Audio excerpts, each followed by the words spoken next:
Me llamo Gabriel Arancibia y soy enfermero jefe en la unidad de cuidados críticos del Hospital San Gabriel de los Andes, un edificio enorme que nació 70 años atrás como sanatorio minero y jamás terminó de modernizarse. Pasillos angostos, pintura cuarteada, vitrales empañados, respiradores que se conservan a base de ingenio y cinta adhesiva. Aquí la muerte es rutina discreta, se asoma con el pitido largo del monitor, firma un acta y continúa. Durante la última década aprendí a convivir con ella sin rituales ni rezos, hasta que empezó a avisarme antes de llegar. La primera señal ocurrió en diciembre, turno de noche. El paciente de la cama 5, un agricultor septuagenario llamado Silvano Ortiz, septicemia avanzada, llevaba horas en descenso. A la 1:22 am el monitor cardíaco dibujó un ascenso tenue, frecuencia de 42 a 57 LPM y SPO de 82% a 89%. Mientras anotaba la oscilación, el anciano inspiró con fuerza y se incorporó apenas 3 centímetros, como tanteando la habitación. Antes de que pudiera ajustar el ventilador, el trazado cayó en picado y la línea se volvió cristalina. Hora de muerte, 1:24. El repunte quedó registrado y, según la residente, era descarga adrenérgica final. Lo acepté. 3 noches más tarde sucedió con doña Angélica Muñoz, EPOC terminal. Pico a la 1:23, paro respiratorio 1 minuto después. Comencé a inquietarme cuando don Teodoro Pavés, choque séptico, arrojó exactamente la misma curva, también pasadas la 1:20. 3 datos no son coincidencia. Copié los gráficos y los guardé en mi casillero. Cada onda mostraba forma de campana estrecha, un ascenso de 10 o 15 segundos, meseta bruscamente cortada, caída vertical, luego silencio.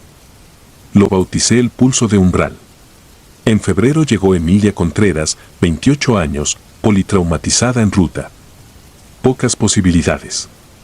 Su familia vivía a 100 kilómetros, prometí llamar ante cualquier cambio. A la 01:17 la PA invadió la gráfica con una subida de 70/40 a 98/65. Mis compañeros sonrieron al ver números más amables. Yo me quedé quieto, esperando. La cima duró 19 segundos, al 20 la sístole se desplomó a 30 y el ECG se congeló en asistolia. Declaré el deceso a la 1:19. Contra protocolo, imprimí la curva y revisé la tabla de Silvano. Su meseta exacta había durado 19 segundos. Angélica, 19. Teodoro, 19. El temblor me recorrió desde los tarsos a la nuca. No conté nada hasta la muerte de Arturo León, infarto extenso. Mientras revisaba su 4 a la 1:25, emergió la campana. Esta vez el hombre abrió los ojos, las pupilas parecían laca negra. Sus labios se movieron sin sonido. Acerqué el oído, exhaló sigue. Luego colapsó. Tiempo de la meseta, 19 segundos cerrados. Decidí hablar con Nieves, técnico de electro. Cuando vio las impresiones se persignó, gesto que nunca le había visto, y dijo que una enfermera antigua, Irene Lagos, llevaba un cuaderno lleno de anomalías parecidas en los 90. Irene vivía retirada en la periferia, la busqué tras mi turno. La encontré en un patio de lavandas marchitas. Al escuchar mi descripción, palideció y entró por una carpeta descolorida. Me mostró decenas de tiras escritas con lápiz, pulso extraño, 19S1, 20 AM, fallece. El patrón cesaba y reaparecía cada ciertos años. Según Irene, comenzó en 1974, tras un incendio que destruyó la capilla interna contigua a la UCI. Dentro murió un único vecino, un predicador ambulante que dormía en los bancarios y, cuentan, se negó a salir hasta rescatar un maletín que nunca hallaron. No hubo exequias formales, la administración destinó sus restos a anatomía y después al osario común. Irene aseguraba que, desde entonces, el paz alista alrededor de la 1. Me reí por cortesía, por dentro, la piel se me arremolinaba. Volví decidido a comprobar la hora exacta de cada muerte de los últimos meses. El archivo reveló 32 casos con el mismo repunte, todos entre la 1:17 y la 1:26, cada meseta exactamente 19 segundos. Monté guardia voluntaria con cronómetro. Apagué mi escepticismo, ajusté el oído a cada pitido, esperé. La UCI vibraba entre somnolencia y timbres. Faltaban 3 minutos para la 1:20 cuando la humedad del ambiente cambió, un frío repentino me pegó a la médula. Olía a madera mojada y hollín, idéntico al recuerdo de iglesias viejas. Me situé entre las camas 5 y 6. Nada. 1:19. Sentí un crujido minúsculo, como suela contra linóleo. La torre de desfibrilador marcó 60% de batería, debe estar al 100, lo había revisado. 1:20. El monitor de la cama 4 lanzó una alarma irregular, pulso de 38 subiendo a 55, era Felipe Ovalle, hematoma subdural, pronóstico reservado. Inicié el conteo mental. El ascenso duró 19 latidos exactos. En el número 20, asistolia. Presioné código azul, pero algo me detuvo, todos los demás monitores dibujaban la campana al unísono. Las 7 camas en meseta perfecta, como un coro artificial, y de fondo, un rumor, respiraciones sobrepuestas, jadeantes, ajenas a los ventiladores. La luz bajó de intensidad.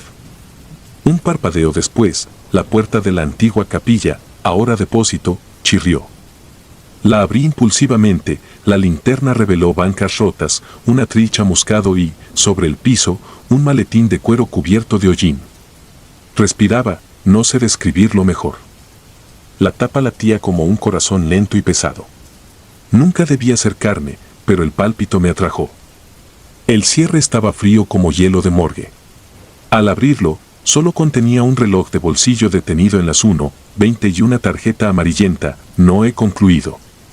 Arrojé el maletín, la bicicama chocó con la linterna y la luz giró. Vi entonces una forma humana de pie junto al atril, traje ennegrecido, rostro ausente, solo un óvalo gris. Al verme, alzó la mano derecha, entre los dedos goteaba oscuridad líquida. Se escuchó un chasquido de segundos quiebrados. Corrí, cerré la puerta, atrás quedó el eco de pasos blandos sobre ceniza. Regresé a la UCI, los 7 pacientes habían recuperado ritmo inusual estable. Ninguno recordaría nada. A las 2:03 todo parecía un mal sueño. Pero el desfibrilador seguía al 60%. El director aceptó trasladar el depósito a otra ala y sellar el acceso. Desde esa noche, el pulso de umbral no ha vuelto, de momento. Yo conservo el reloj, no fui capaz de explicarlo en inventarios, escondido en mi casillero. Sigue detenido en las 1:20, aunque a veces, cuando sostengo el estetoscopio y la guardia se adormece, me parece sentirlo vibrar con un tic leve, campana lejana anticipando un nuevo conteo de 19 segundos. Quizá sea simple desgaste de mis nervios, quizá el preludio de la próxima lista. He aprendido a esperar sentado entre las sombras fluorescentes, respirando acompasado con los ventiladores, contando pulsos ajenos hasta que el mío coincida con aquel latido imposible. Porque, lo sé ahora, la muerte no siempre llega en silencio, a veces avisa con un leve ascenso, un último sobresalto para recordarnos que lo inexplicable también firma turno en la planilla nocturna.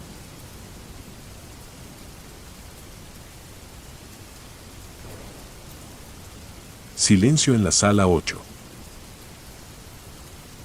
Tenía 26 años cuando acepté el puesto de residente nocturno en el Hospital General Hermila Galindo, un edificio de concreto sin ventanas que domina el periférico de Chilpancingo desde 1978. Era el verano de 2009 y todavía creía que la medicina podía explicarlo todo con cifras y estudios, bastaba un diagnóstico preciso para extinguir cualquier miedo. 2 semanas después comprendí que no existe fórmula que contenga la oscuridad que a veces anida detrás de una puerta cerrada. La guardia de aquella noche empezó con el rumor de un accidente en la carretera federal. A las 22:03 entró una ambulancia con un solo paciente, varón, 17 años, sin lesiones aparentes. El paramédico me entregó la bitácora con un gesto incómodo, decía que el muchacho había sido hallado parado en medio del asfalto, inmóvil, como si esperara ser atropellado. Traía ropa limpia, pero la tela estaba impregnada de un olor rancio, mezcla de humedad subterránea y flores marchitas. No encontramos identificación, solo una pulsera tejida con la palabra Misael. Mientras lo trasladábamos a observación, el chico mantuvo los ojos cerrados y la respiración tan lenta que la enfermera pensó que no vivía. Sus signos vitales eran normales, pero cada vez que yo intentaba abrirle los párpados, sus pupilas se movían en círculos bajo la fina membrana, como si buscaran algo detrás de sí mismas. Lo acomodamos en la sala 8, una habitación de paso que solía estar vacía porque el fluorescente del techo parpadeaba sin remedio. A falta de camas disponibles, ahí quedó. Poco después comenzó la rutina de cualquier turno: rellenar expedientes, ajustar sueros, cambiar sondas. El hospital se vacía de voces conforme avanza la madrugada, solo quedan zumbidos eléctricos y alguna tos lejana. A las 07, mientras revisaba placas en rayos X, la luz se fue por 2 segundos. Al volver, todas las alarmas de monitores se reiniciaron menos las de la sala 8, donde el electrocardiograma seguía dibujando un pulso perfecto. Pensé en un falso contacto y seguí trabajando. A la 1:20 noté el hedor. No era el aroma antiséptico habitual, sino una corriente espesa de azufre diluido que nacía en el pasillo contiguo y se extendía hasta la estación de enfermería. El guardia de seguridad pasó tapándose la nariz, dijo que tal vez eran tuberías rotas. Fui a verificar la sala 8 y encontré al paciente sentado en la camilla, espalda recta, ojos abiertos al techo. No se movía, pero la piel de su abdomen palpitaba con un latido ajeno. Intenté hablarle y solo obtuve un susurro, tan bajo que no distinguí palabras.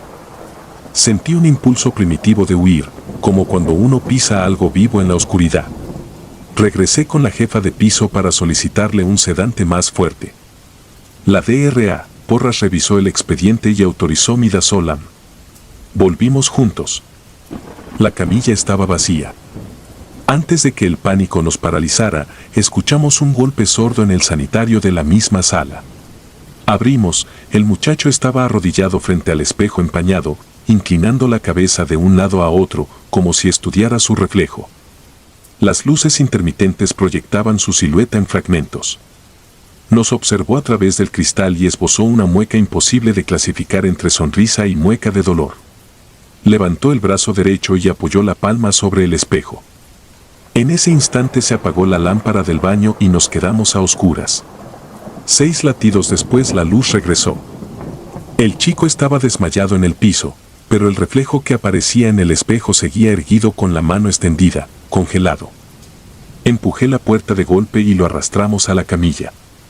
Le administramos el sedante, su pulso apenas se alteró.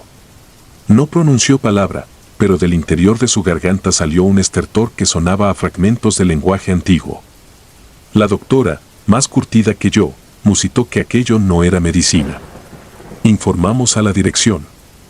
El protocolo exige notificar a Trabajo Social para localizar familiares. Nadie respondió al teléfono registrado en la pulsera, señal inexistente. A las 2:44, las cámaras de pasillo captaron fallas de energía cada 7 minutos exactos.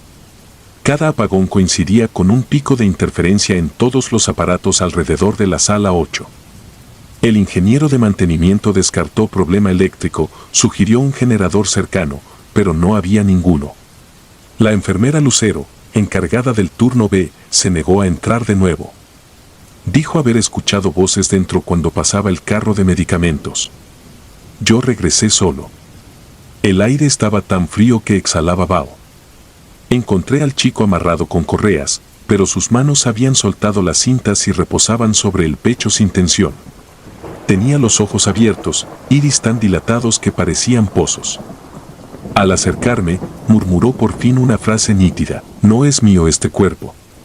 Fue la única línea de diálogo que salió de su boca. Intenté objetar, pero no había nadie a quien convencer. Volví corriendo. Cuando narré lo sucedido, el guardia y la DRA, Porras, decidieron llamar a las autoridades. Antes de que llegaran, el hospital se sumió en un silencio absoluto. Las bombas de infusión, los respiradores, incluso los relojes se detuvieron 30 segundos. El hedor se hizo tan denso que mis ojos lagrimaron. Escuché un golpe metálico. Al girar, vi que la puerta de la sala 8 se abrió sola. Dentro, la camilla estaba volcada. El paciente había desaparecido, pero su silueta seguía grabada en el polvo del suelo, como si la superficie hubiese absorbido su forma. El resto de la noche fue un borrón de informes y peritajes. No hallaron rastro del muchacho en salidas ni azoteas. Las cámaras perdieron señal justo a las 3. Al amanecer, el hedor se disipó como si nunca hubiese existido. El fluorescente defectuoso de la sala 8 dejó de parpadear. Las máquinas recuperaron su conteo exacto de segundos. El hospital volvió a ser solo un edificio gris. 2 días después, un sacerdote franciscano se presentó con la directora. No venía por el chico, dijo no conocerlo, sino porque, según él, alguien anónimo había dejado un mensaje en la capilla del centro, pidiendo sellar un punto de ruptura en el hospital. Traía un frasco de agua bendita y un pequeño recipiente con sal exorcizada. Realizó una breve oración en la sala 8. Nadie lo detuvo. En este país firmamos actas de consentimiento para todo, menos para lo que no queremos admitir. A las semanas, la historia se volvió chisme de pasillo. Unos decían que el paciente nunca existió y que inventamos la ficha clínica para cubrir una cama ocupada de forma ilegal. Otros aseguraban que se trató de un muchacho poseído, recogido por sectas de la sierra. Yo no hablaba. Renuncié al turno nocturno y pedí traslado a consulta externa. Pero la memoria no entiende de cambios de servicio. Cada vez que camino por un corredor con luces fluorescentes, espero el zumbido que anuncia otro apagón. En 2023 visité Chilpancingo para un congreso. El hospital seguía igual, aunque pintado de blanco. Entré por curiosidad. La sala 8 ya no existe, ampliaron pediatría y derribaron ese módulo. Sin embargo, en el piso nuevo, justo donde calculé que antes estaba la puerta, persiste un parche más oscuro, como una sombra incrustada en el cemento recién pulido. Pasé la mano, la superficie emanaba un frío distinto al del resto del suelo. No creo en demonios con cuernos, pero tampoco puedo negar lo que sentí aquella noche, un vacío antiguo, voraz, que usa la forma humana para asomarse a nuestro lado del umbral. Sigo practicando medicina, aunque ahora, cuando un paciente parece dormido y no responde, aguardo medio segundo más antes de acercarme, busco cualquier señal extraña en la piel, cualquier olor que no combine con yodo y cloro. A veces lo único que encuentro es mi propio reflejo en la puerta de acero, detenido, mirándome un momento después de que yo ya he girado la cabeza. No volví a saber de Misael. Tampoco logré olvidar el ruido hueco de la camilla volcándose en la oscuridad. He aprendido a trabajar con la incertidumbre de que quizá la ciencia no llegó a tiempo aquella noche, o quizá se trataba de algo que nunca reconocerá nuestros manuales. Lo que sí sé es que el silencio absoluto no pertenece a un hospital. Si alguna vez lo escuchas, aléjate. El silencio fue, es y será el signo de que algo está deslizándose entre las camas, buscando un cuerpo disponible para ponerse de pie y continuar su camino. Hoy escribo esto para recordarme que sigo cuerdo. Mañana atenderé pacientes, firmaré altas y dictaré antibióticos, nadie sospechará el peso que llevo escondido bajo la bata. Pero cuando el monitor marque las 3, rogaré que ninguna ambulancia llegue con un muchacho callado y sin lesiones, porque entonces sabré que la puerta que creí sellada nunca perteneció al hospital, sino a la parte del mundo donde el reloj, el pulso y la luz dejan de tener sentido.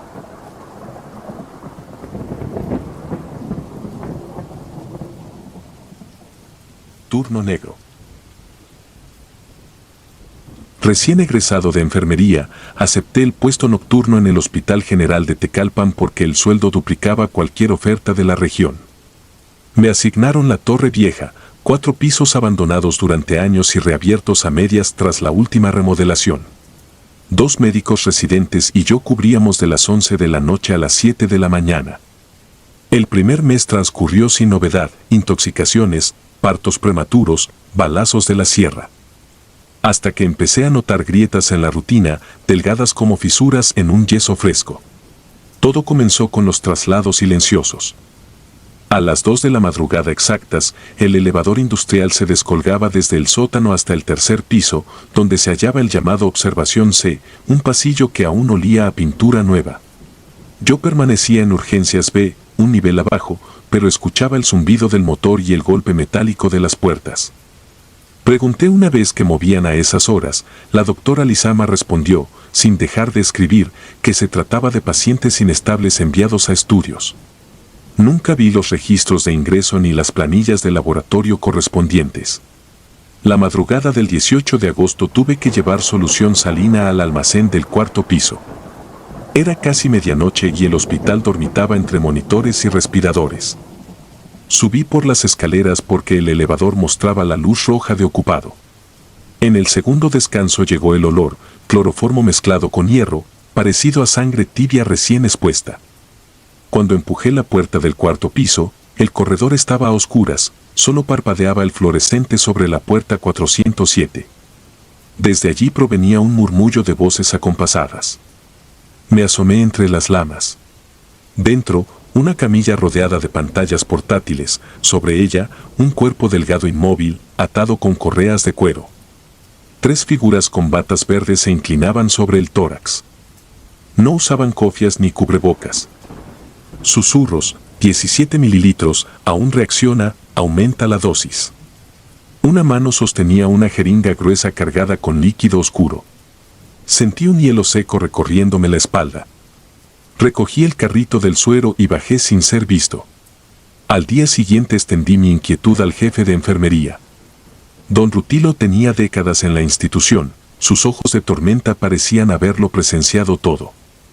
Escuchó, mascó una frase en náhuatl que no comprendí y me aconsejó no volver a subir sin orden escrita. Aquí hay pasillos que no figuran en planos, dijo, clavando el bisturí de la mirada en un punto tras de mí. Luego añadió, el hospital vive, en la noche decide a quién traga. Tomé sus palabras como viejo folclor, pero el presentimiento creció. Empecé a llevar un cuaderno con anotaciones de la rutina nocturna. Descubrí un patrón. Cada tercer día, exactamente a las 2:05, el elevador ascendía del sótano al tercer piso y regresaba 13 minutos más tarde. Las planillas de enfermería no mostraban altas ni bajas en ese lapso. Las cámaras del circuito cerrado, consulté a un camillero amigo, registraban estática durante esos 13 minutos. Una guardia de viernes, la doctora Lizama recibió por radio a un paramédico que pedía ingreso urgente para un joven politraumatizado. Preparé la sala de choque, el paciente llegó en ambulancia civil sin logos, inconsciente, vendado hasta la frente. Traía pulseras tejidas como las que fabrican los huixáricas, su ropa, manchada de tierra negra, no venía cortada como dictan los protocolos. Mientras entubábamos, advertí cicatrices circulares en antebrazo y muslo, cicatrices viejas, casi quemaduras. Anoté signos vitales, la doctora me dijo que lo enviara enseguida a observación C. Intenté objetar, los elevadores al área nueva no estaban habilitados para críticos. Ella chasqueó la lengua y repitió, arriba. Subí con el paramédico anónimo, hombre callado de ojos hundidos. La camilla chirrió al entrar en el tercer piso. Las luces se encendieron solas. El paramédico y yo empujamos hasta la sala 317, allí aguardaban los mismos 3 de batas verdes. Ninguno llevaba gafete, uno giró hacia mí y sus pupilas parecían dilatadas más allá de lo humano. Tomaron la camilla sin agradecer. Salí. Mientras esperaba el elevador, escuché al joven despertar dentro, un grito ahogado, súplica en huichol que se convirtió en gárgaras. Después, un silencio húmedo. El paramédico clavó la vista al suelo, movió el ascensor a planta baja y se perdió entre sombras de estacionamiento. Esa noche apenas cerré los ojos en el cuarto de guardia, veía navajas relucir sobre cuerpos atados. Cuando la aurora sacudió los ventanales, fui a archivos a buscar sobre la torre vieja. Las cajas polvosas revelaron que décadas atrás funcionó allí un anexo para experimentos farmacológicos con prisioneros políticos. El programa se clausuró tras denuncias de desapariciones, pero ningún responsable fue juzgado. Las hojas terminaban en 1982, año en que nació la doctora Lizama. Tomé decisiones, instalaría una microcámara en mi gafete para filmar la siguiente bajada al sótano. Pedí prestada la cámara a un practicante de comunicación social. Programé la fecha. Esa madrugada, el patrón se repitió. Me las arreglé para deslizarme tras el grupo del elevador justo antes de que las puertas se cerraran. Dentro, un olor a amonio quemaba la garganta. Descendimos al sótano. La luz de emergencia mostraba un corredor angosto con puertas numeradas al estilo de contenedores frigoríficos. Cada puerta tenía una mirilla circular empañada por dentro. La cámara temblaba contra mi pecho. Avanzamos hasta una sala amplia iluminada por focos halógenos. En el centro, 8 camas dispuestas como pétalos, cada una con un paciente estable según monitores que mostraban pulsos lentos, casi inexistentes. Parecían más objetos que personas, la piel amarilla resaltaba venas azules. Los de bata verde insertaban catéteres en yugular y femoral, extraían bolsillos de sangre que etiquetaban con códigos que no eran números estándar, símbolos, triángulos, signos zodiacales invertidos. Un sonido seco a mi espalda, la doctora Lizama. Me sujetó por el brazo, bajó la luz de mi linterna y dijo en voz baja que ahora formaba parte del turno negro. Me apretó la muñeca con fuerza inesperada. Alcé la mirada y vi su bata, en vez del escudo del Hospital General llevaba bordado un círculo con 3 líneas en espiral, idéntico a uno que había visto en los archivos de experimentación. Quise retroceder, pero 2 residentes me bloquearon. Lizama acercó una bandeja. Sobre ella, frascos con sustancia carmesí burbujeante. Explicó con calma quirúrgica, somos la línea de defensa contra el dolor universal. Ensayamos transfusiones de memoria. Extraemos miedo de estos cuerpos para inocularlos en quien paga por vivir sin culpa. Apuntó a una de las camas, el joven Wixárika, ojos vacíos mirando un punto donde la lámpara hacía sombra. Una máquina aspiraba su médula gota a gota. Sentí vaciarse la sangre de la cara.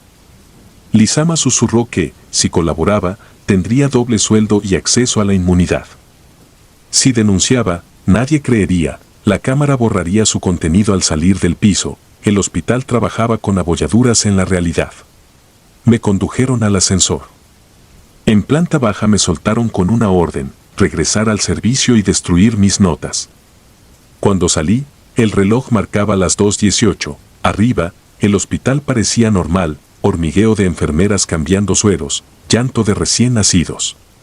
Regresé a urgencias, mis manos temblaban tanto que derramé antibióticos sobre la bata. Antes del amanecer, el residente Rojas apareció con un sobre, dinero extra y un gafete con nuevo color de turno. No lo tomé. Me encerré en el baño, vomité bilis y rompí el sobre. Entre los billetes descubrí una fotografía Polaroid, mi familia dormida en casa, imagen tomada a través de la ventana. Entendí. Firmé mi renuncia 2 días después alegando estrés postraumático. La aceptaron sin objeción. Al salir por la puerta principal, vi a la doctora Lizama despidiendo a una familia que llevaba al abuelo con oxígeno, su sonrisa era perfecta, profesional. Cuando nuestros ojos se cruzaron, me pareció distinguir la pupila dilatada de nuevo, como un pozo sin fondo. Hoy trabajo en una clínica rural. A veces, pasada la medianoche, un helicóptero sin matrícula sobrevuela brevemente el techo y se marcha rumbo norte. Sueño con colchones metálicos, agujas penetrando hueso, un murmullo que repite aumenta la dosis. Vivo con la certeza de que el hospital seguirá reclutando personal que no pregunte y pacientes sin parientes que los reclamen. Y sé que, algún día, una ambulancia sin logos traerá a mi puerta a alguien que llame a las 11 en punto. Cuando eso ocurra, esconderé a mi esposa y tomaré camino sin retorno, porque quienes han visto el turno negro llevan dentro una transfusión de silencio que late más fuerte que cualquier conciencia.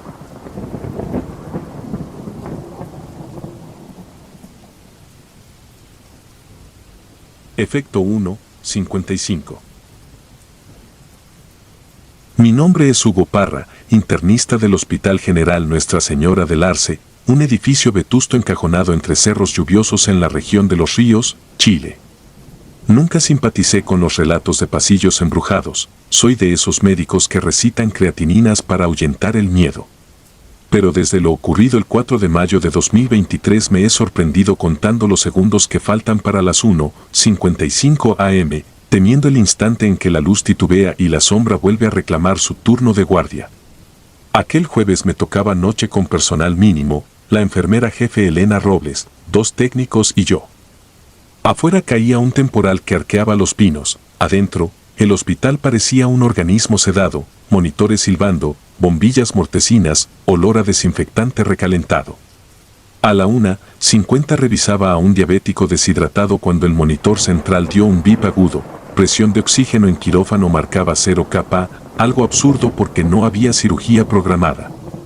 En ese mismo momento las lámparas parpadearon, el generador bufó y todo se hundió en una oscuridad absoluta. La emergencia no era extraña, los aguaceros tumbaban la línea cada mes. Lo raro fue el silencio. Ningún relámpago iluminó las ventanas, ningún pitido de UPS, solo un mutismo denso que devoró incluso la tormenta. Y el frío. Una corriente helada, como si hubieran abierto un sótano inexistente bajo nuestros pies, recorrió los 6 pisos. Sentí la piel de gallina mientras tanteaba mi linterna. Tardaron 4 minutos en arrancar los grupos electrógenos.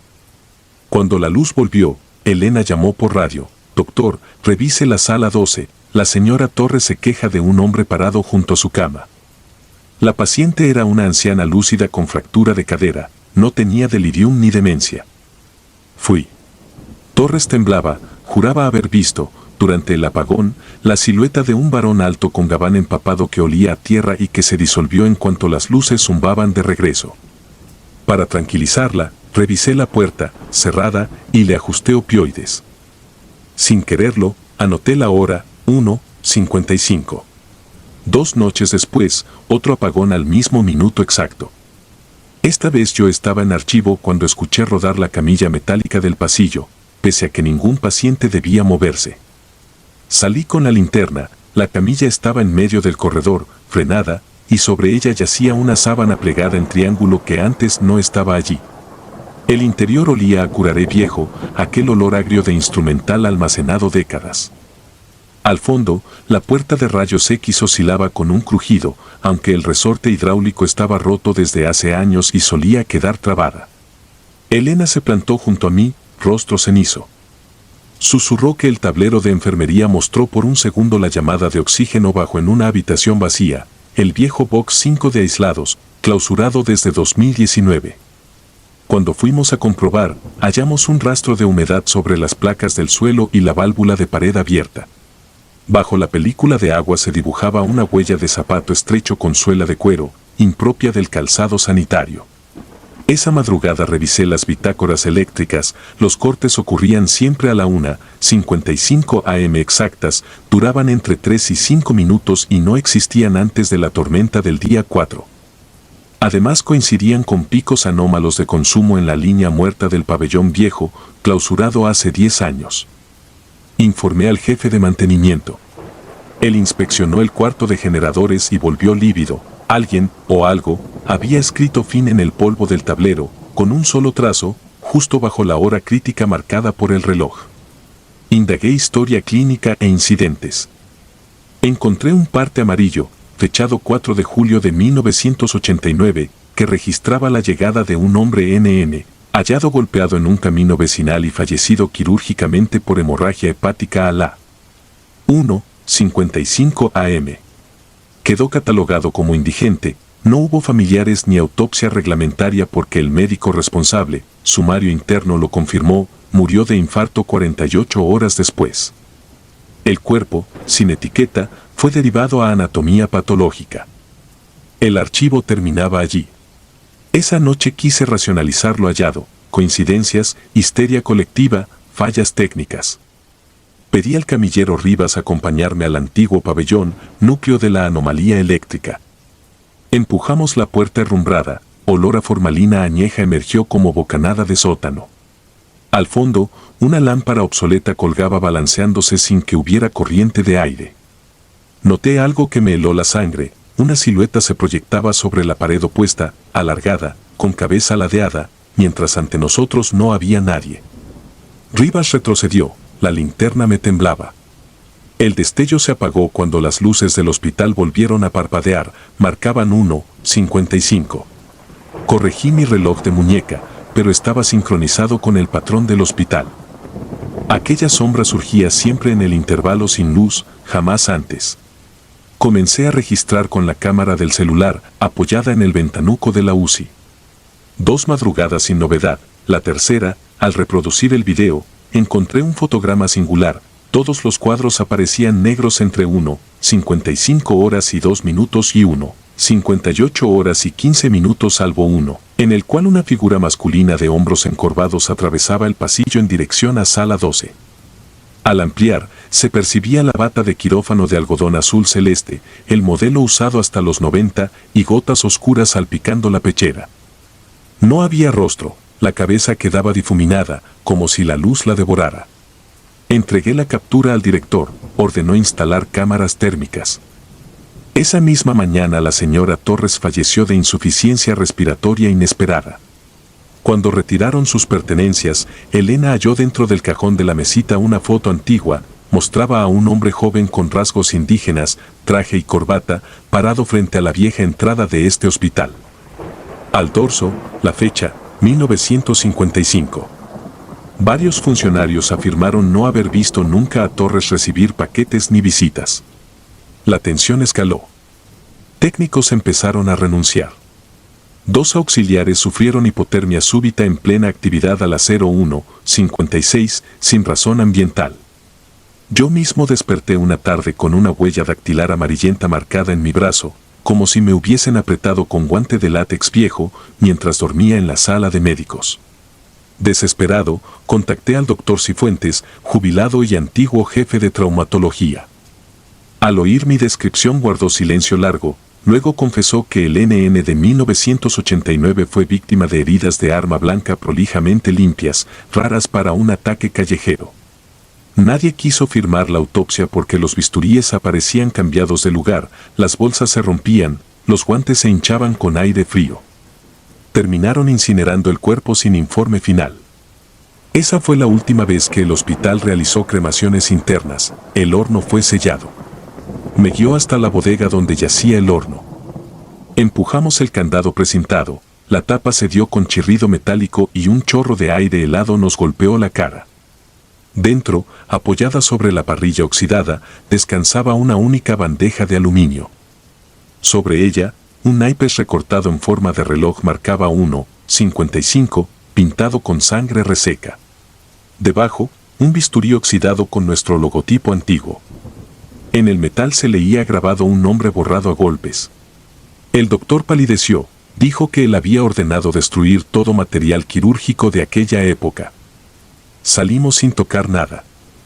Esa noche planifiqué registrar de nuevo el corredor, esta vez con cámara térmica. A la 1:54 horas y 50 minutos el monitor térmico mostró los contornos rojizos habituales. 10 segundos después, todo se apagó. El sensor, aunque autónomo, perdió señal. Me situé al final del pasillo, el silencio volvió como un colapso. Noté vapor formando pequeñas nubecillas delante de mi boca, la temperatura descendía rápidamente. Entonces escuché el paso arrastrado, lento, aproximándose desde cirugía cerrada. No me moví. La oscuridad era total, más allá del alcance de la mente. Sentí la presencia frente a mí, su respiración amortiguada y un chasquido metálico similar al clic de un bisturí. El aire apestó a yodo añejo. Por reflejo levanté el brazo, algo frío, firme, presionó mi muñeca, como calibrando pulso. No hubo dolor, solo entumecimiento. En ese limbo escuché, o creí escuchar, una voz grave, distante, que susurró, el corte aún sangra. El generador explotó de luz. El pasillo regresó, vacío, salvo por el charco de agua que se escurría desde box 5 hasta mis zapatos. Bajo la manga, un hematoma con forma de huella se marcaba en mi piel. El reloj del corredor parpadeaba 1:55 minutos como si el tiempo hubiera decidido reiniciarse. El director clausuró la planta vieja y transfirió a todos los pacientes al ala nueva, yo solicité cambio de hospital. Antes de irme, Elena me dio un sobre hallado en la sala 12 al desmantelar la habitación. Contenía la misma foto del hombre frente al sanatorio duplicada, pero ahora alguien había recortado su silueta, dejándola ausente, solo el contorno blanco de donde él debería estar. En el hueco, con tinta negra, alguien escribió, no terminé aquí. Guardo el sobre entre los libros de patología. Cada noche en mi nuevo destino, cuando la tormenta aporrea las ventanas y mi reloj se acerca a las 1:55, la luz tiembla un instante, quizás simple fluctuación de corriente, y siento ese descenso abrupto de temperatura, como si el bisturí oxidado reclamara recordar que alguna vez fue arma y no herramienta. Entonces sostengo el estuche de penicilina, repetido mantra de mi oficio, y espero a que el minuto maldito pase, o a que la sombra vuelva a comprobar si la deuda, al fin, ha cicatrizado.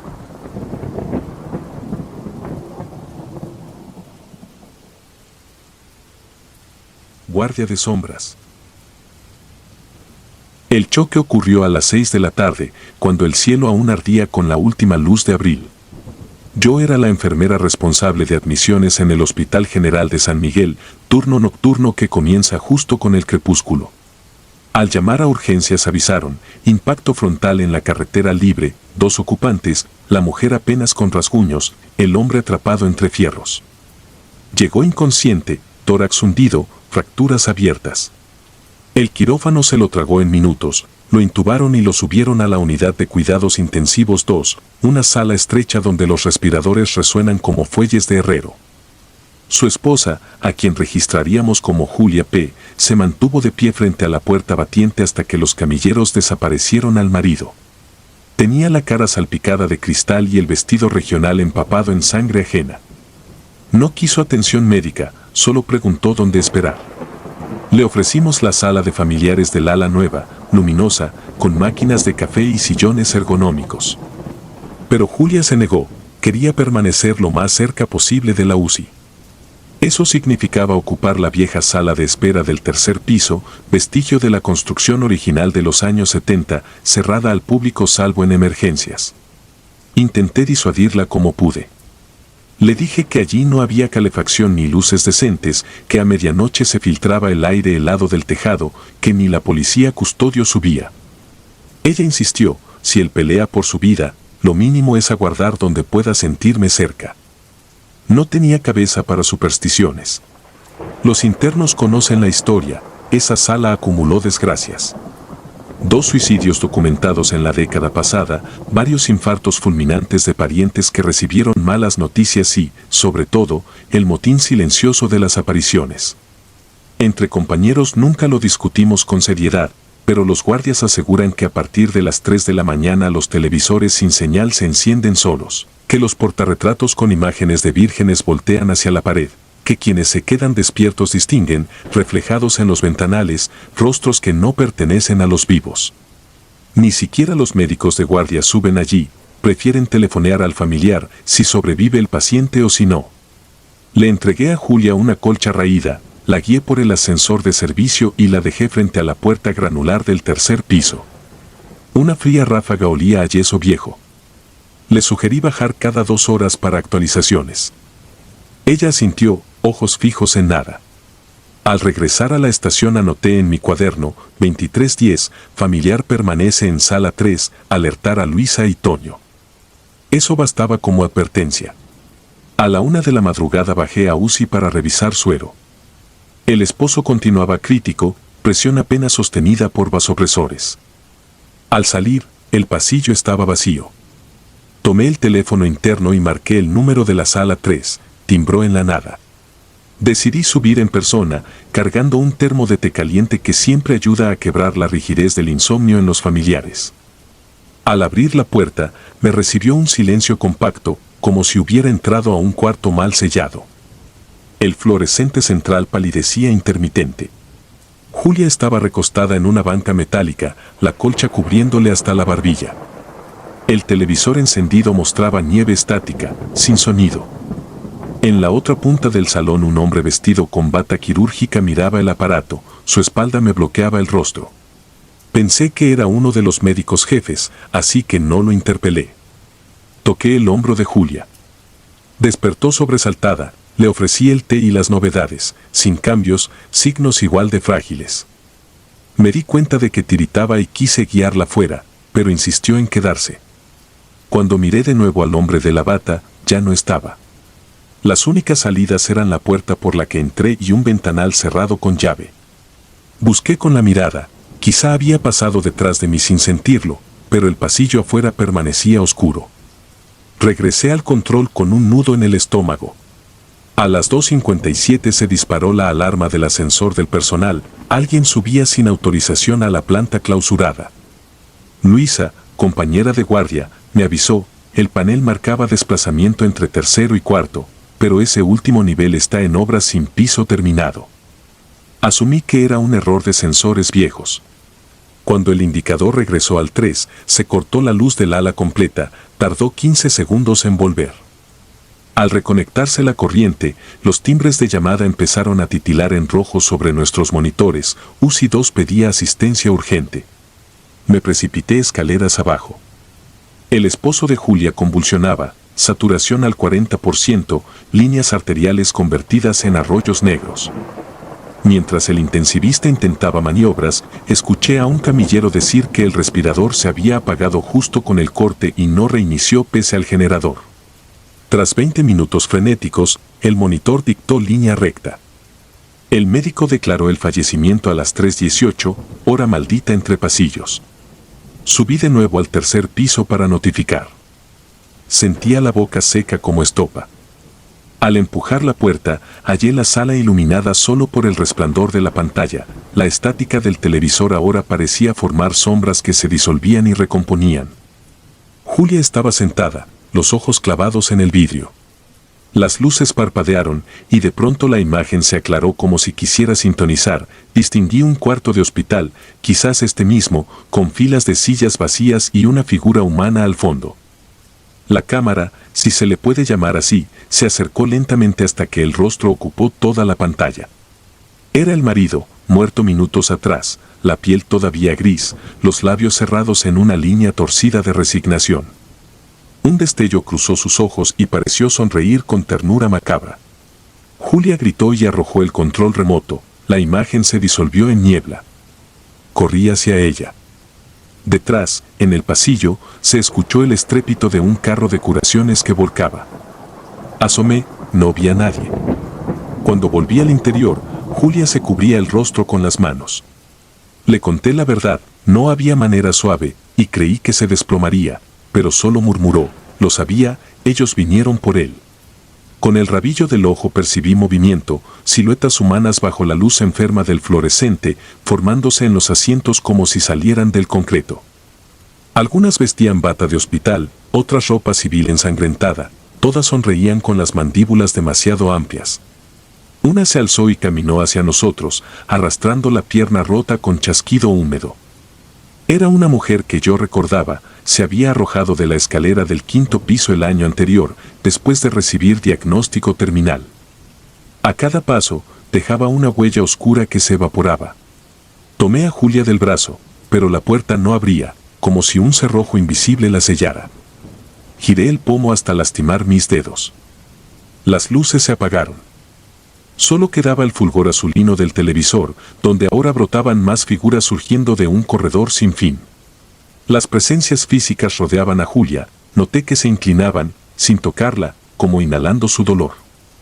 Ella respiraba entrecortado, sus pupilas reflejaban montones de rostros que no estaban allí segundos antes.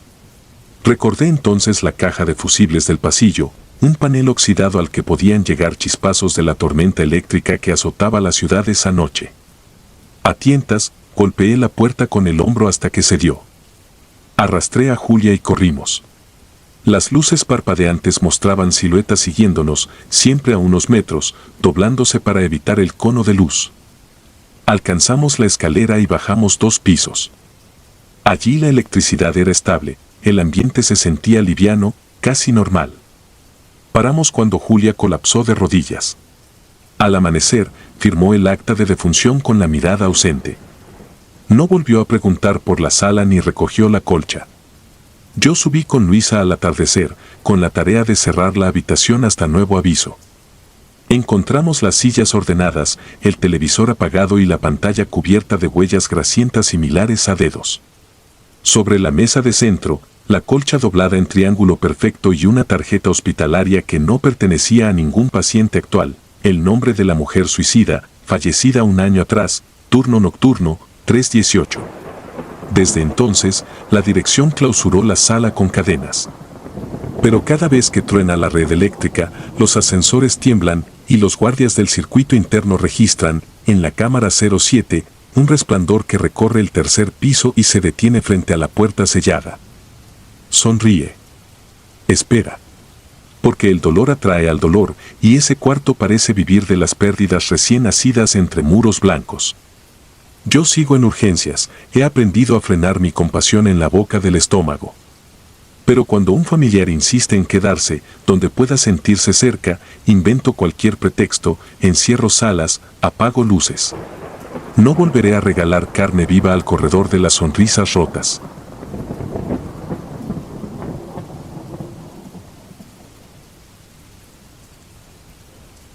Cuarto impar. Nadie quiere la guardia de la madrugada en el Hospital Civil de Xochimán.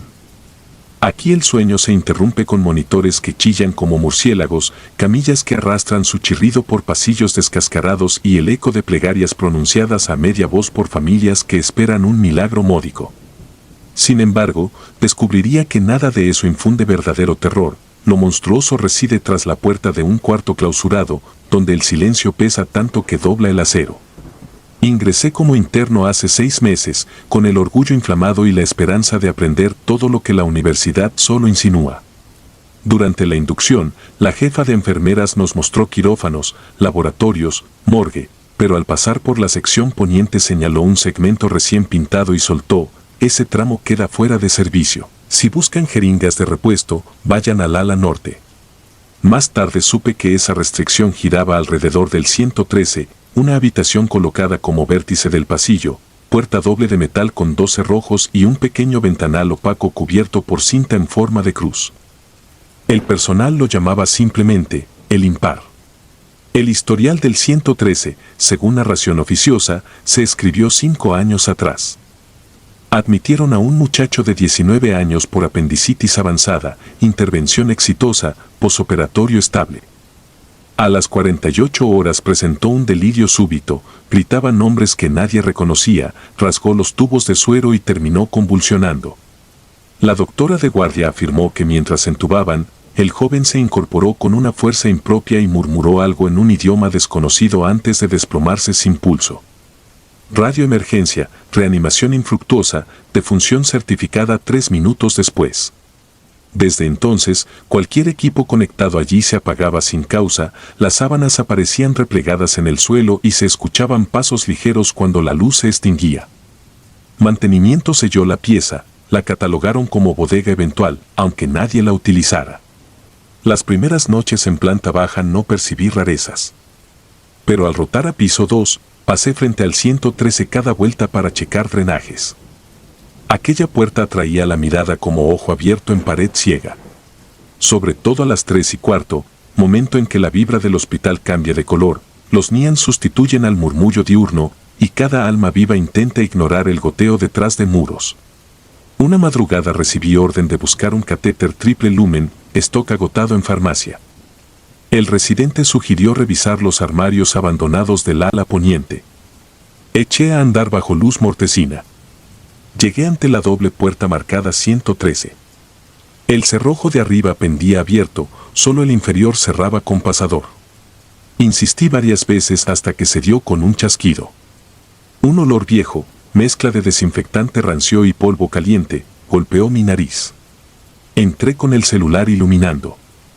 El cuarto conservaba cama, monitor cardíaco sin corriente, silla metálica volcada y un reloj de pared detenido en las 3:18. El aire vibraba con leve zumbido que no provenía de aparato alguno, como enjambre distante. Avancé hacia el armario, forzándolo para rescatar lo que necesitaba. Encontré gasas amarillas por el tiempo y, sorprendentemente, un paquete de catéteres sellados. Excitado por resolver el problema, di media vuelta. El monitor cardíaco, apagado al entrar, parpadeaba números verdes, frecuencia 002, presión sistólica 00. Un pitido tenue, continuo, se derramaba sobre la habitación. Sentí la piel erizarse. De reojo, la cama vacía parecía haberse movido 1 centímetro, la almohada se hundía en forma ovalada. Di un paso atrás y escuché el inconfundible susurro de sábanas estirarse. Fijé la linterna sobre el colchón, ninguna silueta, pero la funda se tensaba, como si abrazara un cuerpo invisible. El pitido cambió a 2 notas cortas, pausa, 2 notas, idéntico al código de paro cardiorrespiratorio. Quise apagar el monitor, pero mis dedos temblaban y toqué el plástico frío de la pantalla, no había cable conectado. El zumbido se intensificó, emergía del techo, de la pared, de la cama misma. Entonces el reloj detenido se agitó y los segunderos reanudaron su marcha, saltando sin orden, avanzando 3, retrocediendo 2. Hora las 3:18, 3:19, 3:18, 3:20. Enconé la vista al fondo del cuarto. El cristal pequeño de la puerta mostraba un reflejo, una figura pálida detrás de mí, su rostro velado de sombras. No volteé. Algo húmedo tocó la piel de mi muñeca, bajé la mirada, la funda resumaba un líquido negruzco que olía a óxido. Bastó ese estímulo para alcanzar el umbral de la puerta en 2 zancadas. Salí, cerré de golpe, trabé ambos cerrojos y corrí con el paquete en brazos. Entregué los catéteres al residente, que no ocultó su sorpresa. Preguntó dónde los hallé, mentí, alegando que los había llevado un camillero de quirófano. No dormí la hora de descanso. Cada vez que el monitor de algún paciente emitía bip, un escalofrío me recordaba el pitido sepulcral del 113. La noche siguiente intenté convencerme de que la mente saturada inventa fantasmas. Pero al recorrer el pasillo percibí el mismo zumbido detrás de la puerta y un olor metálico flotando. Durante el pase de visita, un enfermo de la 108, hombre con neumonía, deliró que un joven de bata azul le decía que corriera antes del amanecer. Pregunté la hora del episodio, 3:18. Decidí investigar archivos clínicos. En el sótano, el expediente de aquel muchacho muerto no estaba, la ficha electrónica desapareció del sistema. Solo hallé un reporte afónico del camillero que limpió la habitación tras la muerte, mancha negra irreparable sobre colchón. Ropa quirófano extraviada. Se solicita baja del inventario. Sin pruebas, opté por confesar mi experiencia al jefe de guardia. Sonrió sin alegrarse y abrió un cajón. Allí guardaba cartas de renuncia de internos anteriores. Todas mencionaban la habitación impar. Me aconsejó aguantar 2 meses para obtener constancia y luego buscar un hospital menos atravesado. La palabra retumbó, atravesado, como si describiera un cuerpo perforado por algo que no debía pasar. Faltaban 5 semanas cuando recibimos un traslado de urgencia, accidente de moto, joven de 20 años, politrauma severo. Ocupaban todas las cubículos, excepto el 113. La supervisora sugirió habilitarlo. El jefe titubeó, pero la presión ganó, enviaron a mantenimiento a desinfectar. Yo acompañé al paramédico con la camilla. Frente a la puerta, los cerrojos lucían triturados, como si hubieran sido rotos tiempo atrás, aunque juraría haberlo cerrado. Dentro, la cama estaba limpia, monitor desenchufado. Todo en orden. Colocamos al paciente, conectamos líquidos, ajustamos ventilador portátil. Quedó intubado, sedación inicial. Salimos para preparar traslado a tomografía. No habían pasado 5 minutos cuando el monitor del desk gritó alarma procedente del 113, paro cardíaco. Corrí.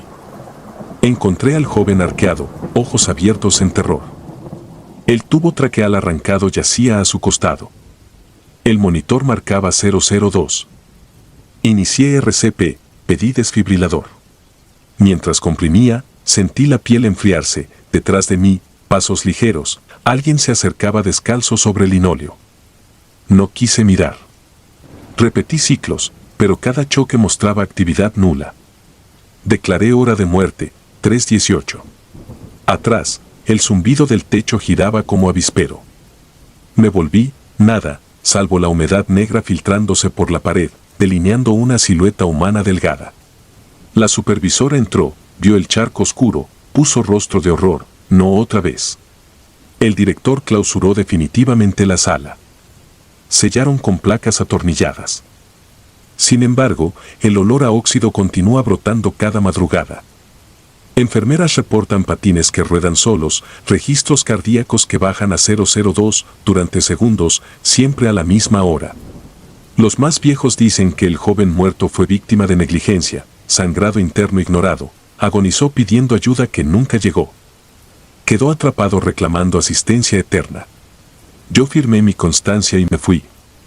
Pero cada tanto, mientras tomo presión a algún anciano en otro hospital más nuevo y luminoso, el monitor late 72, 71, 70. Y por un instante exacto cae a 002, emite 2 pitidos y vuelve a subir. Miro la hora, 3:18. Entonces sé que el cuarto impar ya no está confinado al ala poniente de Xochimán. Viaja conmigo, como sombra que encontró la forma de seguir pidiendo auxilio o cobrando la deuda de su última respiración. Desde aquella noche duermo con el celular apagado, no soporto escuchar un zumbido leve en la penumbra.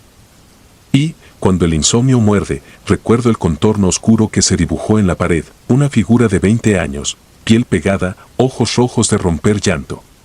Me pregunto cuánto falta para que atraviese el yeso de la realidad y extienda su mano a quienes, por oficio, juramos no negar socorro, aunque estemos tan lejos como el número impar de un hospital que todos fingen no recordar. Preguntar a ChatGPT.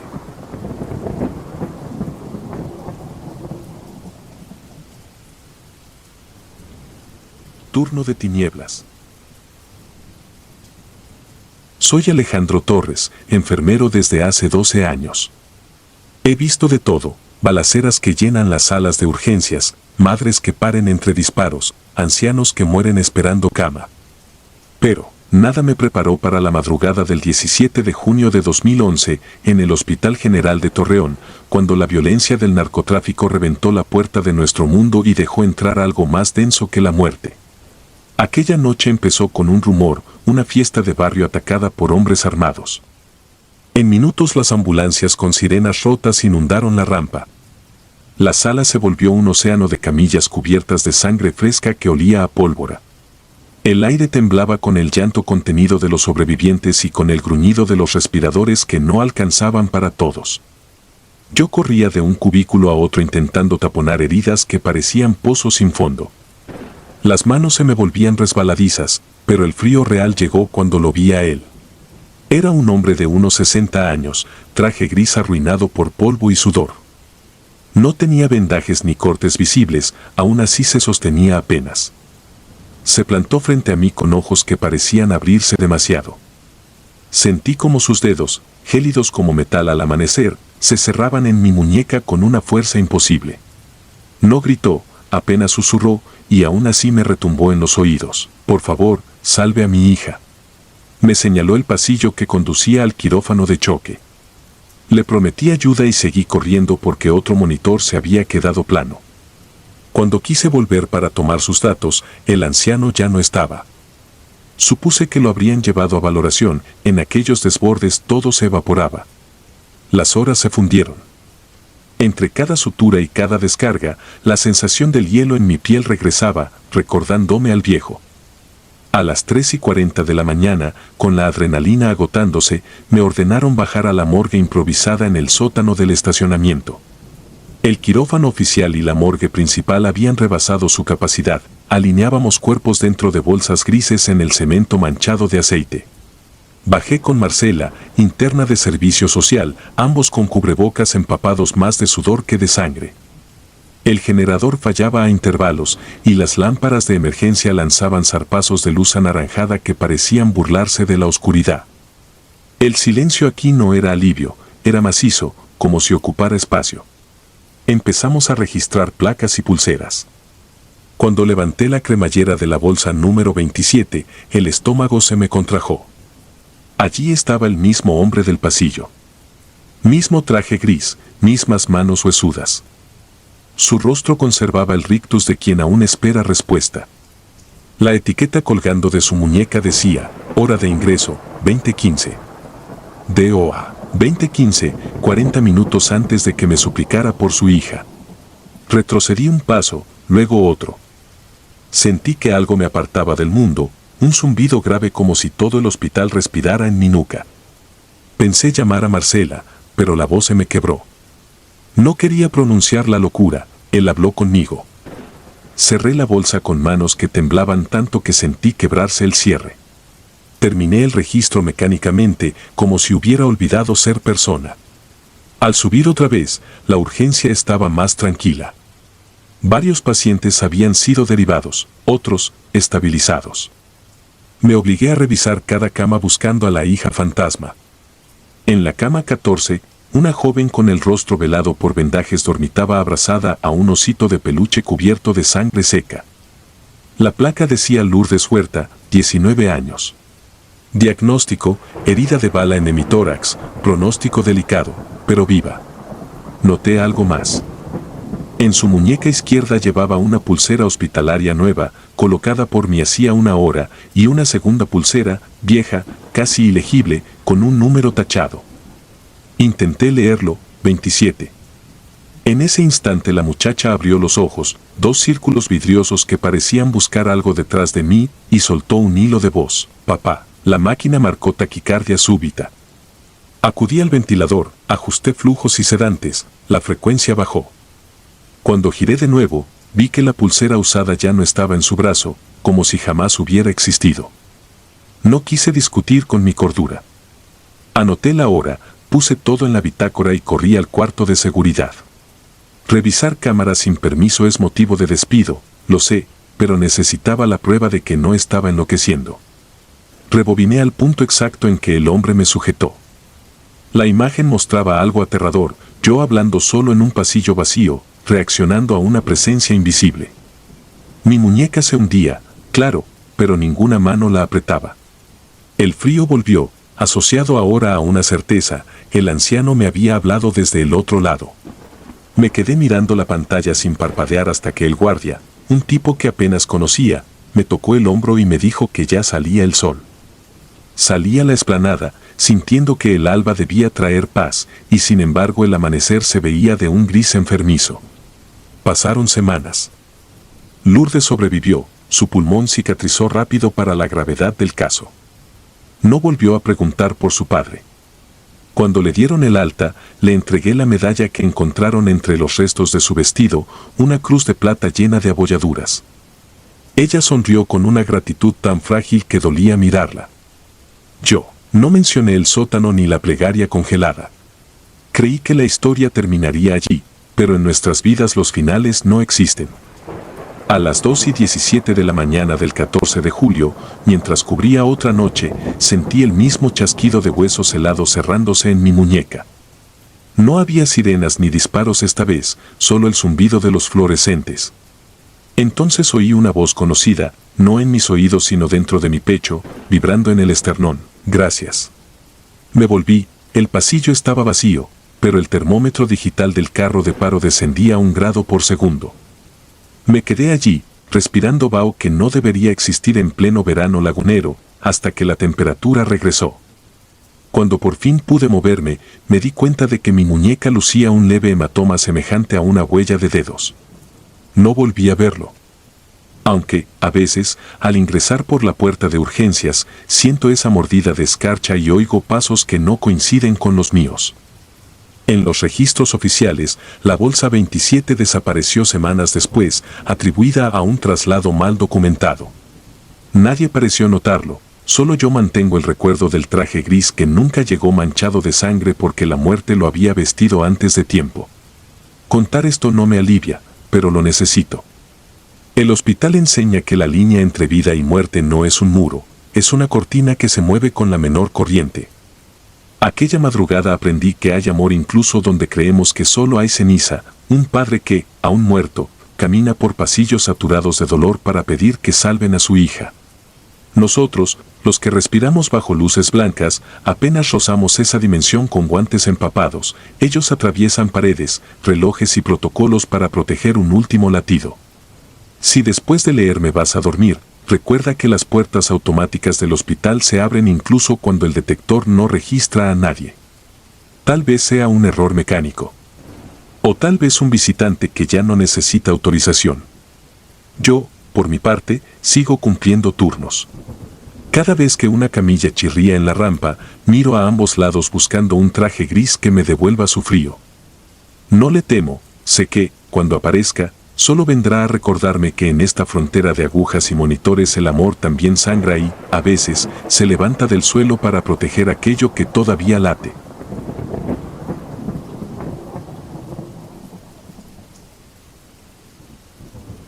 Apagones. Trabajo desde hace 3 años en el Hospital San Lorenzo, un caserío empotrado en la Sierra de Puebla donde la neblina baja y cubre la fachada como una manta sucia. El edificio data de los 70, las paredes florecen salitre, el yeso se descascara y los tubos de oxígeno silban como animales hambrientos. Soy el médico de guardia nocturna. Siempre creí que bastaban ciencia y rutina para sostener la mente, pero aquí aprendí que la oscuridad no necesita permiso para entrar. El primer indicio fue un apagón en marzo. Eran la 1:30 de la mañana. La tormenta azotaba los postigos y yo revisaba la vía de un paciente de trauma cuando las lámparas pestañearon y se apagaron sin el alivio inmediato del generador. Quedé a media vuelta, sondas tintineando, el silencio pegado a los tímpanos como ventosas. Pasaron quizá 20 segundos, luego el motor diésel rugió y la luz regresó. Todo aparentaba normalidad, excepto un leve olor a tierra mojada que no provenía ni de la ropa empapada de los paramédicos ni de la lluvia. Lo atribuía a humedad atrapada en los conductos. La semana siguiente otra caída de red a la misma hora, con la misma demora y ese olor metálico. Empecé a vigilar el reloj, marcaba 1:29, 1:30, clic, oscuridad. En el ángulo muerto que la linterna dejaba a mis espaldas, la piel se me erizaba como si alguien inhalara aliñado con frío. Nadie, sin embargo, admitía sentir lo mismo. Los apagones se repitieron. A la tercera vez vi algo. Caminaba por el pasillo de UCI, haz de luz temblando sobre azulejos amarillos, cuando una silueta oscura emergió al final del corredor, hombros angostos, cabeza inclinada. No avanzó, simplemente se disolvió cuando el generador encendió. No hablaba con nadie de esto, pero cada noche los pacientes más graves despertaban agitados. Varios abrían los ojos justo antes de la falla eléctrica y murmuraban frases inconexas. Uno balbuceó, niños, niños, otro pidió con voz ronca que cerráramos la puerta del baño. Busqué causas clínicas. Hipoxia, delirium, efecto del barbitúrico. Nada alineaba el patrón. Lo que sí coincidía era el deterioro sutil después de cada corte, saturaciones que caían, latidos que bailaban arritmias pese a la perfusión estable. Era como si su energía se drenara con la luz. Una madrugada de mayo, la sombra decidió acercarse. El apagón empezó como siempre, pero el generador tardó 1 minuto completo, una eternidad. Me encontraba solo en el nido de enfermería. Sentí el aire comprimirse, el olor a tierra se mezcló con un aliento gélido en la nuca. Volteé. Nada. El monitor del puesto, desconectado, marcó una línea verde única y luego se apagó otra vez. Cuando la corriente volvió, el paciente del cubículo 4, insuficiencia cardíaca en lista de trasplante, había entrado en paro. Lo reanimamos 30 minutos sin éxito. Hora de muerte, 1:48, apenas 18 minutos después del corte. Decidí inspeccionar la instalación eléctrica. El albañil del pueblo subió conmigo a la azotea a revisar el generador. Encontramos el panel de arranque con un fusible fundido como si hubiera recibido un golpe directo, pero sin señales de sobrecarga. Extraño. Cambiamos la pieza, ajustamos cables, limpiamos contactos. Esa noche, confiados, aguardamos. 1:30, chasquido. Oscuridad. El generador permaneció mudo 34 eternos segundos antes de estallar en vida. Esta vez el fusible estaba intacto. Comencé entonces el registro, día, clima, número de cama afectada, minutos de apagón, consecuencias clínicas. Destacaba la habitación 7, donde yacía don Vicente, un anciano con EPOC. Después de cada corte describía susurros en el techo y una mano fría que le presionaba el pecho. Los enfermeros lo tomaban por alucinación. La quinta noche en que esto sucedió, don Vicente sufrió neumotórax espontáneo. Murió sin haber tenido complicaciones previas graves. En su electro final, la línea isoeléctrica se prolongó 9 segundos antes de ensancharse en un pico absurdo, como si el corazón hubiese dado un latido más allá de la muerte. Comencé a sentir vergüenza de mi miedo. Sin embargo, la estadística se volvió imposible de ignorar: 7 apagones, 4 decesos inesperados, todos entre la 1:30 y las 1:45. Guardé copias de los electro y reportes. Nadie quiso relacionar los hechos, temían auditoría. La tormenta decisiva llegó en agosto. Viento huracanado, relámpagos que parecían desgarrar la sierra. El hospital vibraba. A la 1:28 sentí el olor, más fuerte que nunca. Reuní al personal en el pasillo central. Les pedí que no se movieran solos. Algunos rieron, otros negaron con fastidio. Un técnico comentó, llamémoslo el fantasma del fusible. Sandra, la enfermera más joven, me tomó del brazo, sus ojos admitían que algo sucedía. 1:30, tinieblas. El generador no arrancó. El silencio era tan absoluto que la tormenta pareció apagarse afuera. Mis pupilas se dilataron tanto que creí ver formas moverse. Un gemido bajísimo surgió de la habitación 7, ahora ocupada por una anciana con sepsis, seguido de un golpe seco. La linterna tembló en mi mano.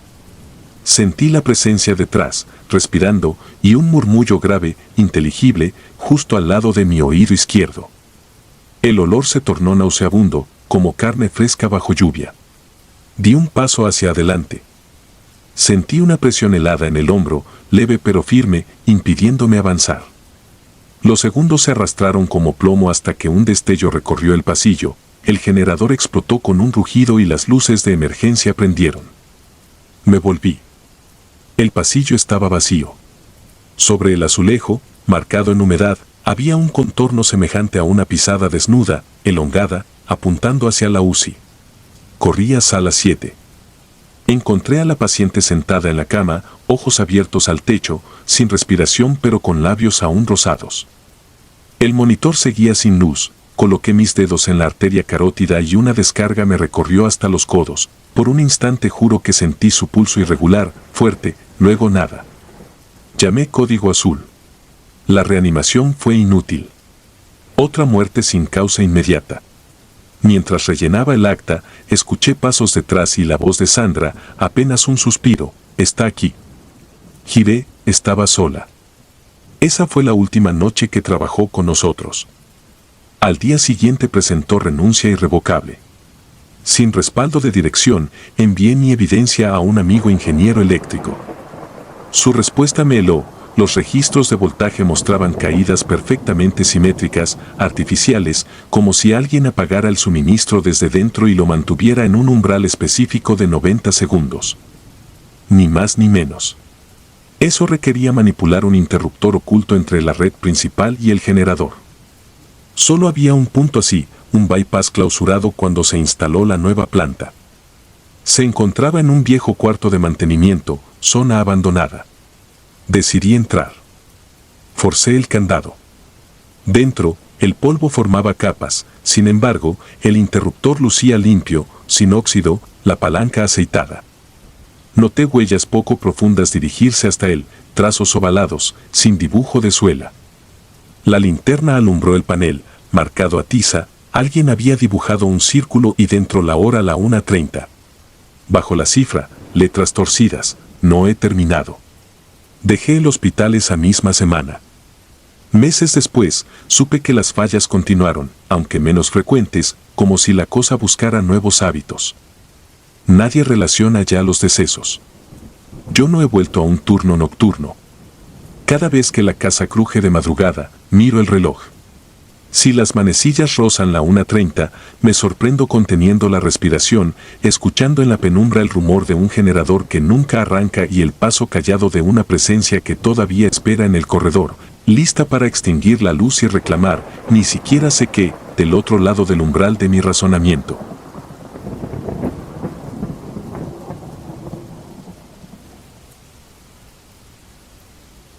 Pulso en penumbra. El 12 de noviembre de 2014 marqué mi primera noche de guardia como residente de medicina interna en el Hospital Regional de Alta Especialidad de Veracruz.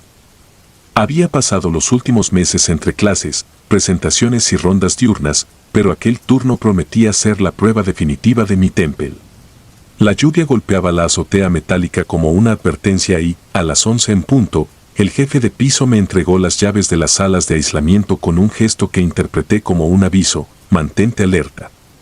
Mi puesto aquella noche era doble. Debía vigilar a los pacientes de infectología del segundo nivel y, al mismo tiempo, cubrir interconsultas en urgencias. El hospital es un laberinto construido en etapas, los pasillos cambian de color sin previo aviso y algunos elevadores solo funcionan con un código numérico. Memorizarlo todo lleva meses, yo apenas recordaba dónde quedaba la cafetería después de medianoche. La ronda inicial fue tranquila, 10 pacientes estables, ventiladores con su pitido monótono y el olor inconfundible a cloro. A la 1:15 de la mañana me acerqué a la estación de enfermería. Ángela, la jefa de turno, firmaba registros con un café tan negro que humeaba como si estuviera recién hervido. ¿Todo bien, doctora?, preguntó sin mirarme. Asentí, aunque la humedad me helaba la espalda. Entonces llegó un pitido agudo, idéntico al de un electrocardiograma desenchufado, pero no provenía de ninguna cama ocupada, venía del pasillo que conduce a la antigua área de traumatología, clausurada desde el sismo de 2010. Seguía el sonido hasta la habitación T13. La puerta, pesada y oxidada, cedió con un quejido. Dentro había polvo, cajas rotas y una mesa deformada. El pitido cesó en cuanto crucé el umbral. Al regresar, Ángela deslizó una carpeta hacia mí, registro de eventos T13. Hojas amarillentas describían incidentes parecidos, alarmas fantasma, sombras, pasos, cerrando con sin explicación técnica. Firmé haber oído la alarma y anoté la hora, decidido a no dejar que el miedo dictara mi turno. A las 2:40 sonó el timbre interno, llegaba una paciente a urgencias. Encontré a una mujer de unos 60 años, piel ceniza y respiración superficial. Se llamaba Emiliana Reyes. Mientras la preparábamos noté algo inquietante, en su muñeca izquierda había un número escrito con marcador negro, T13. Nadie supo explicar por qué. Necesitaba internarla, pero no quedaban camas. El sistema arrojó una sola opción libre, T13, supuestamente reacondicionada esa tarde. Subí a comprobarlo y me sorprendí, piso trapeado, paredes recién pintadas, cama articulada con sábanas blancas, monitor encendido. Imposible que hubieran remodelado en una hora, pero la habitación estaba impecable. Quizá mi imaginación me había traicionado antes. Con ayuda del camillero trasladamos a Emiliana. Al conectar los electrodos, el monitor mostró un ritmo irregular, pero estable. Entonces se oyó un suave golpeteo, como uñas contra metal, desde el armario empotrado.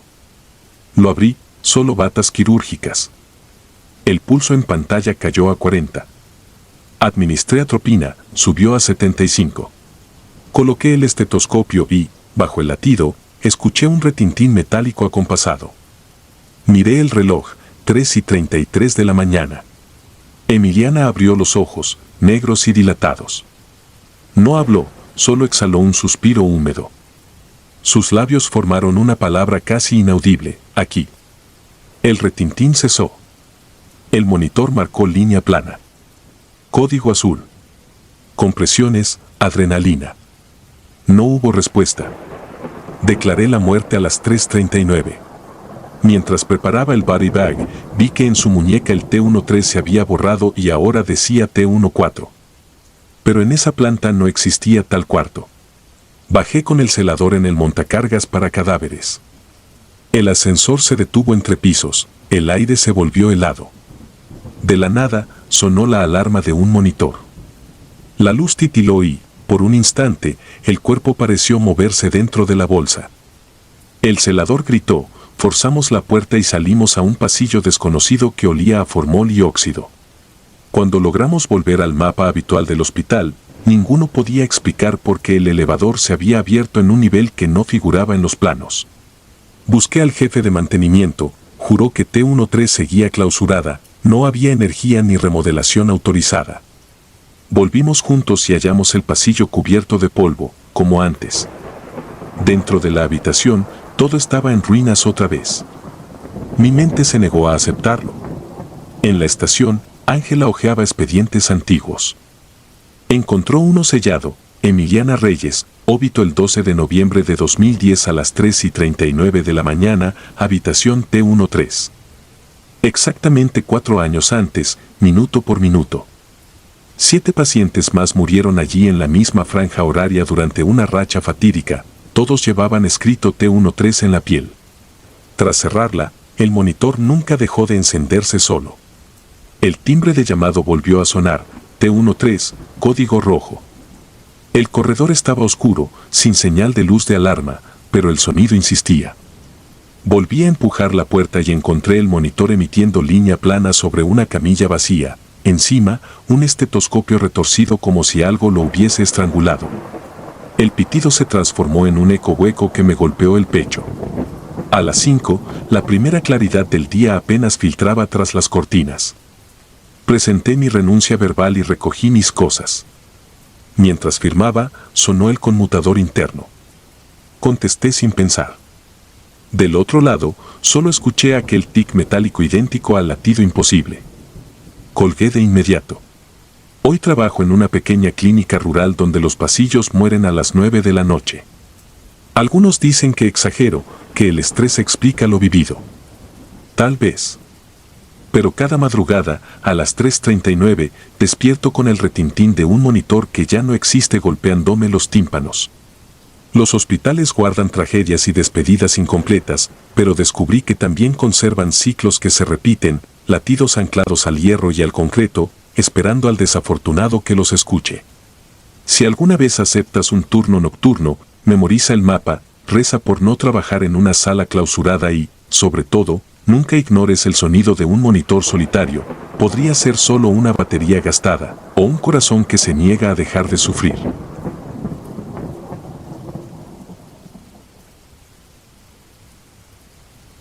Pulso roto. Jamás pensé que el bisturí, extensión de mi voluntad, terminaría temblando como una rama seca. Durante 15 años fui el cirujano de referencia en el Hospital Regional de Tlaxcala, corazón abierto, trauma abdominal, resección tumoral, nombres complicados que para mí eran coreografías memorizadas. Mi gloria empezó a desmoronarse la noche en que el joven Hugo Luján fue arrollado por un tráiler y llegó con el vientre destrozado. Su madre lo acompañaba, bañada en sangre ajena, implorando auxilio antes de desplomarse sobre el pasillo de urgencias. El pronóstico era desalentador, pero asumí el reto. Mientras anestesiaban al muchacho, repasé mentalmente la ruta: clampaje de aorta, control de hemorragia hepática, reparación intestinal. Cuando abrí la cavidad, la escena superó cualquier manual. Coágulos oscuros ocultaban las vísceras, cada segundo drenaba vida. Mis manos se movieron con precisión casi automática. Administré hemoderivados, suturé el hígado lacerado y restauré el tránsito intestinal. Parecía haber triunfado, ordené cerrar. En ese punto trivial, sucedió algo improbable: el nudo de la última sutura cedió, la anastomosis se abrió como boca sin labios y un geyser carmesí me golpeó el rostro. Pese a la presión, la hemorragia se volvió torrencial. Intenté reclampar, pero descubrí que había cortado el catéter central sin darme cuenta. Ruido de alarmas, saturación cayendo. Hugo se apagó en mis manos, monitor en línea plana. Al salir del quirófano, su madre se echó sobre mí, uñas hundidas en mi bata. No lloró ni gritó, susurró con un tono que aún vibra en mi oído: que tus manos nunca vuelvan a obedecerte. Que cada vida que toque se aleje. Se la llevaron los camilleros. Yo seguí de pie, corazón latiendo en síncopa. A la mañana siguiente me obligué a operar un apéndice agudo, procedimiento rutinario. Al infiltrar anestesia local, el paciente convulsionó, reacción anafiláctica que jamás había presenciado con ese fármaco. Logramos revertirla, pero la primera grieta quedó abierta. Días más tarde, en una colecistectomía laparoscópica, mi trocar perforó la arteria hepática, complicación estadísticamente menor al 0.1%. Me convencí de que el azar se había cebado conmigo. El jefe de cirugía sugirió un descanso. Lo rechacé, temía que la duda creciera en el reposo como moho. Pero el hospital empezó a verme con ojos recelosos.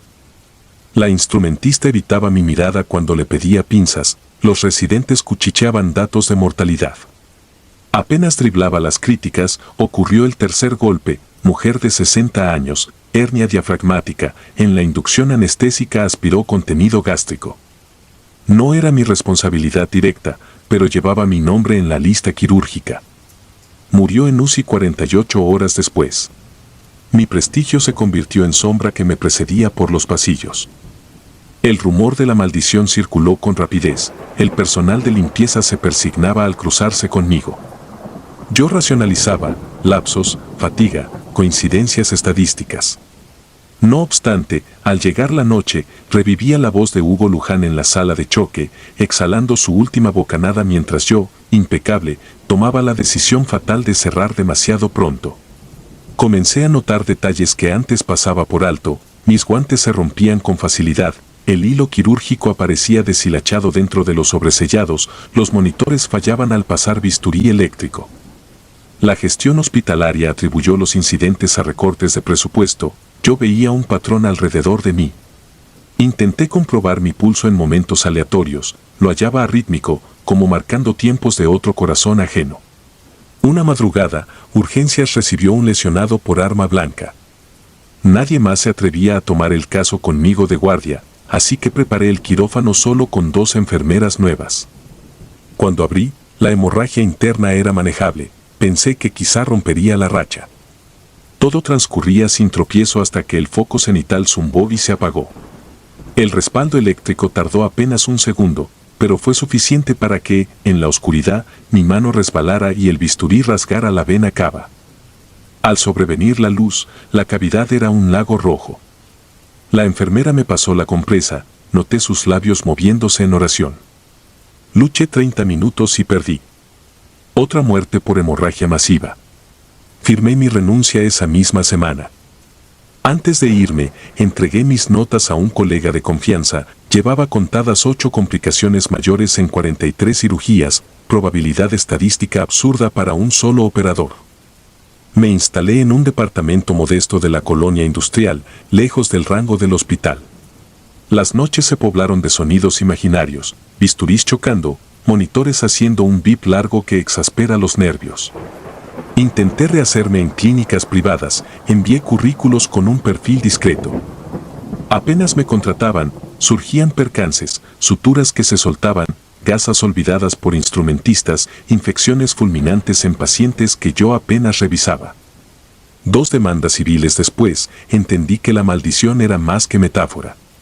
Necesitaba enfrentar el origen. Regresé al hospital regional en busca de la madre de Hugo. El archivo social entregó una dirección polvorienta en Panotla. Fui al anochecer. La casa era mínima, paredes de adobe, veladoras tintineando en el zaguán. Toqué, la mujer apareció como si hubiera estado esperando.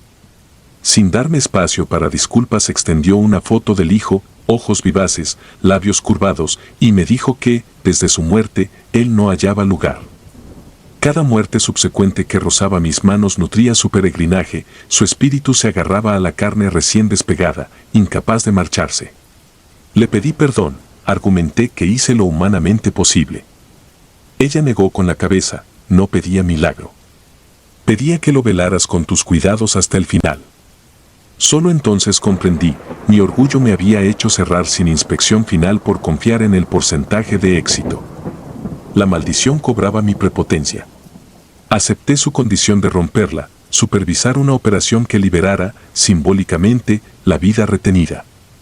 Tenía que salvar al siguiente paciente crítico sin intervenir con mis manos, debía dirigir, no tocar. Conseguí permiso para estar como observador en el quirófano del hospital, bajo la resistencia de la administración.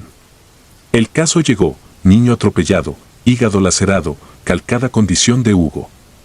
Designaron a la doctora Montiel como cirujana, yo me coloqué tras la barrera estéril, vocalizando cada paso con serenidad quirúrgica. La presión arterial del pequeño caía, Montiel vaciló al localizar el sangrado.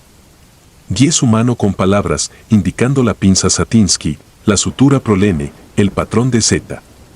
Ella ejecutó, la hemorragia cedió. Durante el cierre, mi pulso latía acompasado por primera vez en meses. El monitor estabilizó 110/70, ritmo sinusal. Cuando colocaron la última grapa dérmica, sentí un peso disolverse de mis hombros, como si un escalpelo caliente se desprendiera de la nuca. Al salir, la madre de Hugo esperaba en la galería, vela en mano. Yo le informé que el niño viviría.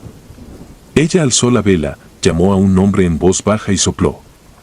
La llama se extinguió sin dejar humo. Sonrió con cansancio y abandonó el hospital. Desde entonces, opero de nuevo. El temblor se disipó, las estadísticas regresaron a la normalidad. Mas cada vez que deslizo el bisturí escucho un lamento remoto, recordatorio de que la soberbia es filo doble. Y, antes de cerrar, reviso 2, 3, 4 veces cada sutura, como quien amarra no solo vasos sino destinos, basta un nudo mal ajustado para que la cicatriz se abra y un fantasma se cuele por la herida.